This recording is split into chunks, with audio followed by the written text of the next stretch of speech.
Assalamualaikum warahmatullahi wabarakatuh. Saya Desti Ramadhani, NIM 191100048, Prodi Pendidikan Bahasa dan Sastra Indonesia.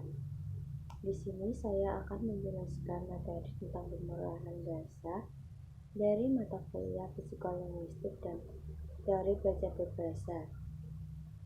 Pemerolehan bahasa menurut Kiparsky dalam Tarigan 1985, pemerolehan bahasa atau language acquisition adalah suatu proses yang digunakan anak-anak untuk menyesuaikan seperangkat hipotesis yang makin bertambah rumit, ataupun teori-teori yang masih terpendam dengan ucapan-ucapan orang tuanya, sampai dia memilih berdasarkan suatu ukuran atau takaran penilaian tata bahasa dan paling baik serta yang paling sederhana dari bahasa tersebut.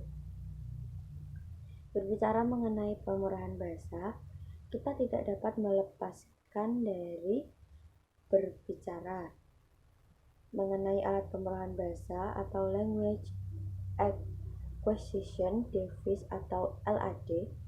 LAD merupakan alat hipotesis yang berdasarkan input data linguistik primer suatu bahasa menghasilkan output yang terdiri atas tata bahasa yang adekuat secara deskriptif bagi bahasa tersebut. Skema ini dapat digambarkan sebagai berikut. Yang pertama, data linguistik primer, terus sistem LAD, kemudian tata bahasa.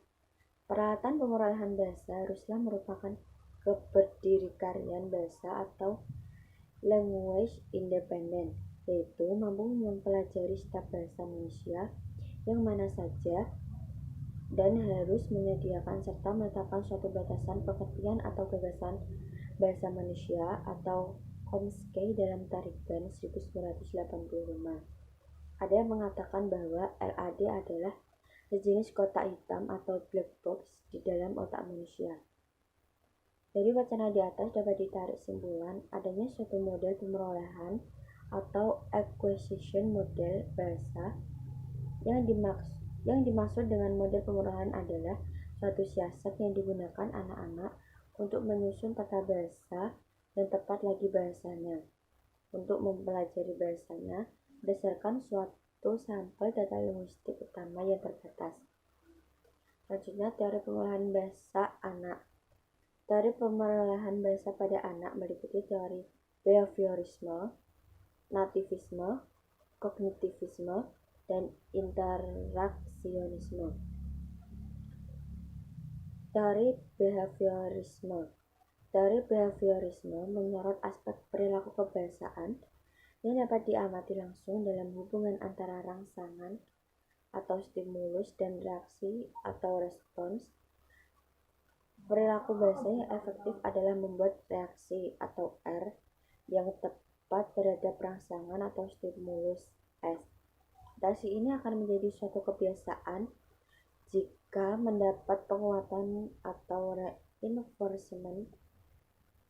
Pada saat ini, anak belajar bahasa pertamanya sebagai contoh, seorang anak mengucapkan bilang kali untuk barangkali. Sudah pasti, isi anak akan dikritik oleh ibunya atau siapa saja yang mendengar kata tersebut. Apabila suatu ketika si anak mengucapkan barangkali dengan tepat, dia tidak akan mendapatkan kritikan karena pengucapannya sudah benar. Situasi seperti inilah yang dinamakan membuat reaksi yang tepat terhadap rangsangan dan merupakan hal yang pokok bagi pemrograman bahasa pertama pada anak. Selanjutnya, teori nativisme. Chomsky merupakan penganut nativisme. Menurutnya, bahasa hanya dapat dikuasai oleh manusia. Binatang tidak mungkin dapat menguasai bahasa manusia. Pendapat Chomsky didasarkan pada beberapa asumsi. Yang pertama, perilaku berbahasa adalah sesuatu yang diturunkan atau genetik. Setiap bahasa memiliki pola perkembangan yang sama, merupakan sesuatu yang universal, dan lingkungan memiliki peran kecil di dalam proses pematangan bahasa.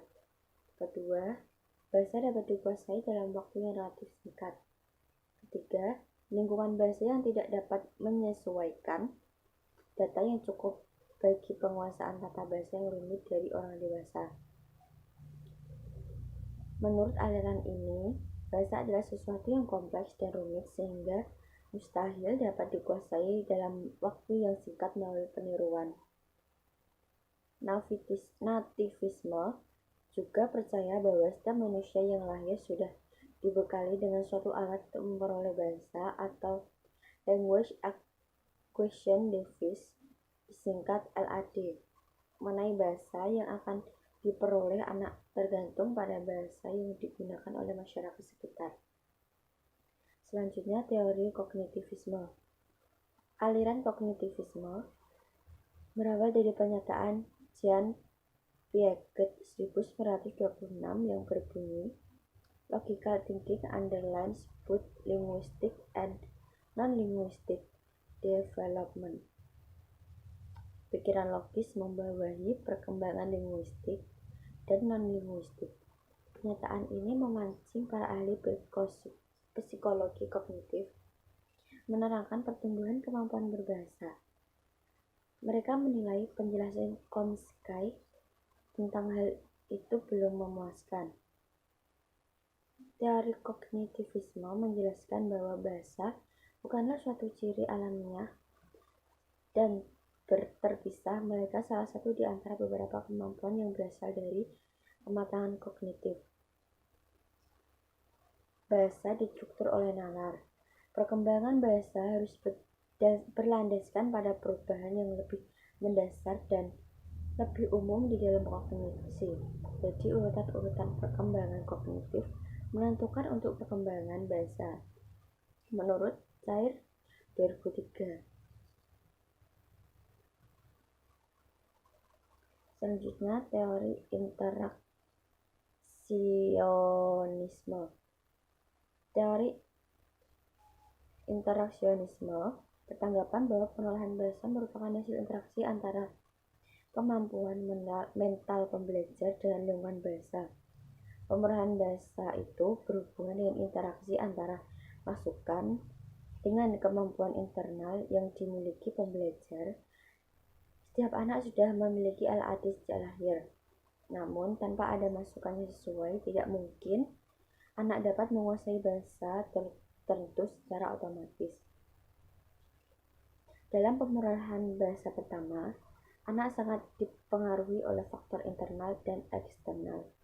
Benar jika ada teori yang mengatakan bahwa kemampuan berbahasa si anak telah ada sejak lahir. Hal ini telah dibuktikan oleh berbagai penemuan seperti yang telah dilakukan oleh Howard Gardner. Dia mengatakan bahwa sejak lahir anak telah dibekali sebagai kecerdasan. Salah satu kecerdasan yang dimaksud adalah kecerdasan berbahasa. Campbell dan kawan-kawan 2006. Akan tetapi yang tidak boleh dilupakan adalah lingkungan yang juga merupakan faktor yang mempengaruhi kemampuan berbahasa si anak. Banyak penemuan yang telah membuktikan hal ini. Selanjutnya, jenis-jenis pemerolehan bahasa. Bahasa Djarjo Wijojo 2003 membagi jenis-jenis pemerolehan bahasa dalam 4 tataran, yakni fonologi, morfologi, sintaksis, dan semantik. Samping itu, ada bahasa pula mengenai pemerolehan pragmatik, yaitu bagaimana anak memperoleh kelancaran dalam berujar. Berikut ini penjelasan tentang berbagai jenis pemerolehan bahasa di atas. Pemerolehan fonologi. Pada waktu dilahirkan, anak hanya memiliki sekitar 20% dari otak dewasanya. Ini berbeda dengan binatang yang sudah memiliki sekitar 70%.